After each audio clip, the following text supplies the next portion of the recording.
प्रत्येक राजकीय अपडेटसाठी चॅनलला सबस्क्राइब करायला विसरू नका।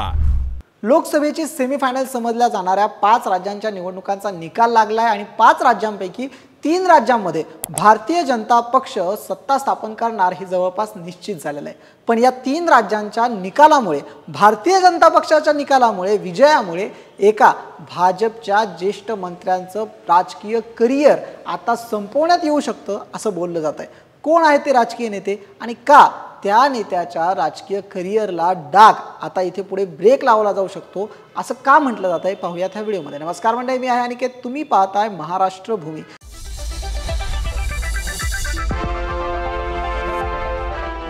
मंडळी, त्या व्यक्तीचं नाव आहे नितीन गडकरी। नितीन गडकरी सध्या केंद्रात मंत्री आहेत आणि भारतीय जनता पक्षाचा महाराष्ट्रातला देवेंद्र फडणवीसांनंतरचा चेहरा म्हणून नितीन गडकरींकडे पाहिलं जातं।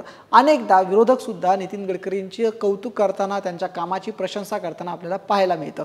पण मंडळी, 3 राज्यांच्या निकालामुळे आणि भारतीय जनता पक्षाच्या या सगळ्या गोष्टींमुळे जर आपण पाहिलं तर नितीन गडकरींना याचा थेट फटका का बसू शकतो किंवा असं का म्हटलं जातं, तर याला मागे कारण आहे नितीन गडकरींची वाढलेली लोकप्रियता आणि त्यांचे पंख चाटण्याची जी सध्याची सुरुवात आहे ती आपल्याला बघावी लागेल। कारण या 5ही राज्यांच्या निवडणुकांमध्ये जर तुम्ही पाहिलं तर प्रचारादरम्यान आपल्याला कुठेही नितीन गडकरी तितके पाहायला मिळाले नाहीत जे त्या आधीच्या निवडणुकांमध्ये पाहायला जात होते। म्हणजे काय की मोदींनंतर पंतप्रधान कोण होणार, तर पंतप्रधान पदाचे दावेदार ज्यावेळी बोलले जातात त्यावेळी नितीन गडकरींचं नाव येतं, अमित शहांचं नाव येतं। नितीन गडकरींसारखा प्रतिस्पर्धेचं काढायचं असेल तर त्यांचं राजकीय महत्त्व सुद्धा कमी करणं गरजेचं आहे। अशा वेळी राजकीय महत्त्व कमी करण्यासाठी त्यांना जाणून बुजून या सगळ्या राज्यांच्या प्रचारांपासून दूर ठेवण्यात असल्याचं काही लोकांचं म्हणणं आहे। याबाबत भारतीय जनता पक्षानं कुठलंही स्पष्टीकरण दिलेलं नाही आहे, तर प्रत्येकाला जी काही जबाबदारी दिली असते ती जबाबदारी ते निभावत असतात, अशा प्रकारची प्रतिक्रिया भारतीय जनता पक्षाकडनं या संदर्भात आलेली आहे।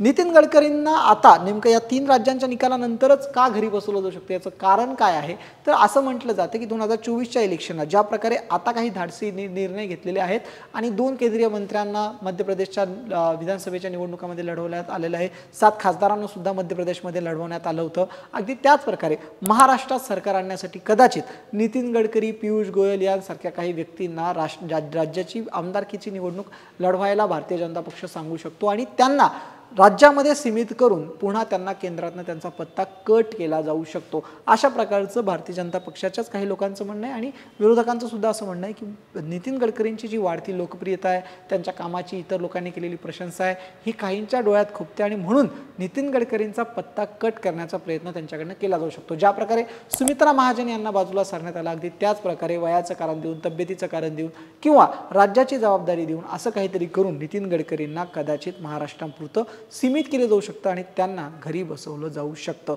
असंही म्हटलं जातं आहे की लोकसभेच्या जागी त्यांना विधानसभेच्या निवडणुकीला पाठवलं जाईल, पण काहींचं म्हणणं आहे की त्यांना विधानसभेपुरतं सुद्धा मर्यादित ठेवलं जाणार नाही, त्यांना लोकसभेनंतर थेट म्हणजे एखाद्या राज्याचा राज्यपाल करून किंवा सक्रिय राजकारणातून त्यांना तुम्ही संन्यास घ्या असं सांगितलं जाऊ शकतं। म्हणजेच काय की नितीन गडकरींसाठी ह्या 3 राज्यांच्या ज्या काही निवडणुकीमध्ये भारतीय जनता पक्षाला यश मिळालेलं आहे ते यश काहीसं त्यांच्या विरोधात जाणारं सुद्धा आपल्याला पाहायला मिळत आहे। नितीन गडकरी येणाऱ्या निवडणुकीमध्ये लोकसभेत पाहायला मिळतात की विधानसभेत पाहायला मिळतात की त्यांचं राजकीय करिअर जे आहे ते आता संपलेलं पाहायला मिळू शकतं की काय?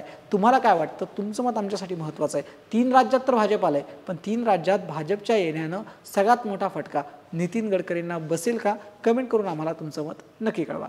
धन्यवाद।